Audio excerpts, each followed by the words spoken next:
We keep missing that part. I don't want us to jump on the grace train like, whoo, somebody's there to save us.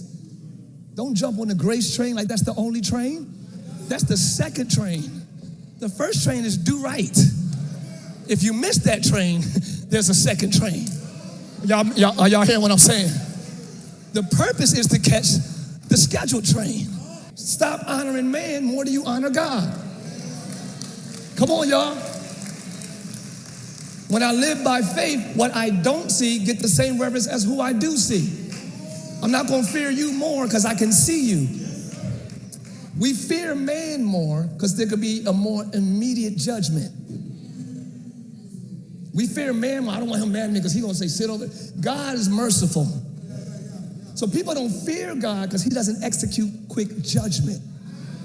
Shh.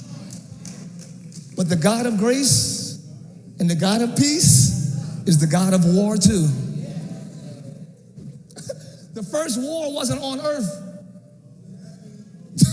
War broke out in heaven because it's some stuff God don't play. It is not your behavior that makes you righteous. It is your belief.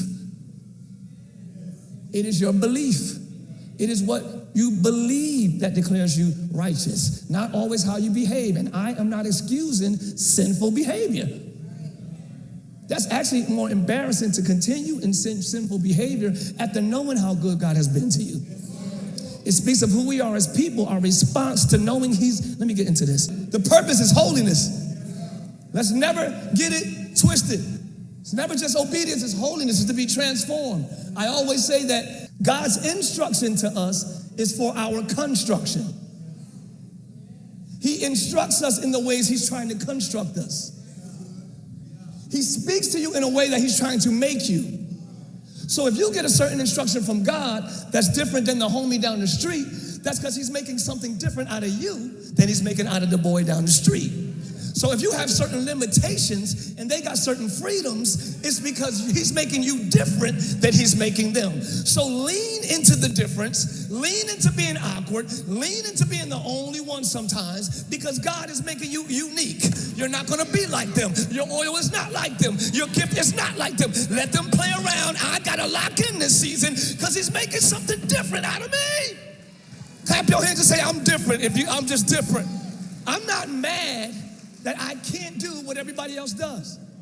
I'm mad I grew up strict, but I realized I needed that strictness because Tye is crazy, and God was making something different out of Tye that he was making out of everybody else. So I didn't get to go to my prom. I never had sex during high. I didn't do all that stuff because I was being formed differently.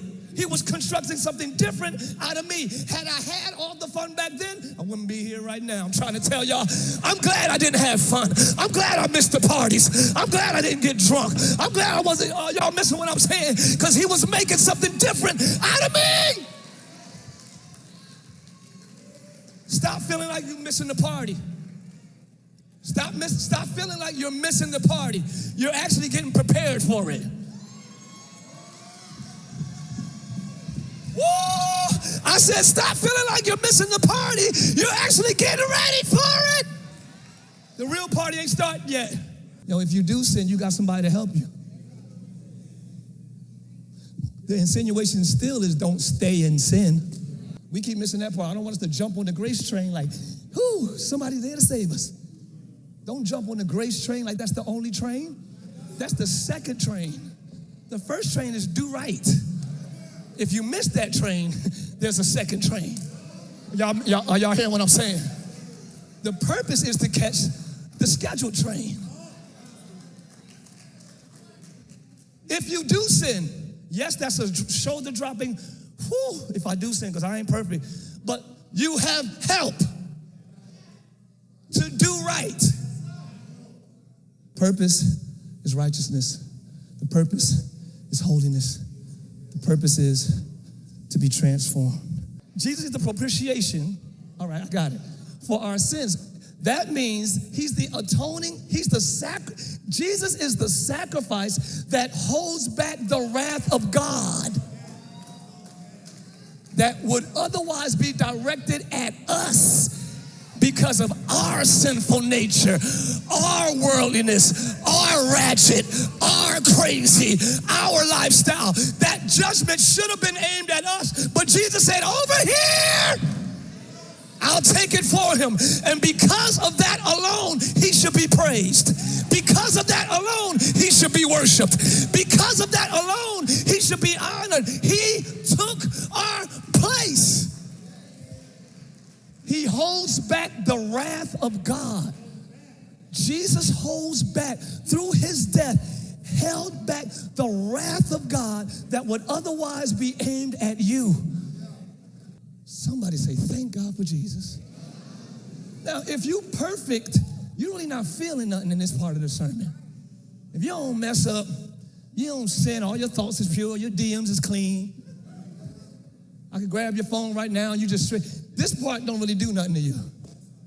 But for those of us who need this type of grace and who know if it had not been for the Lord who was on our side, what type of wrath would have got to me if Jesus didn't step in front of it? That's where healthy fear of God comes from too. That's why I'm reading these scriptures. And not for ours alone. He stepped in front of that bullet, not for our life alone, but also for the sins of all believers throughout the whole world. Thank God for Jesus.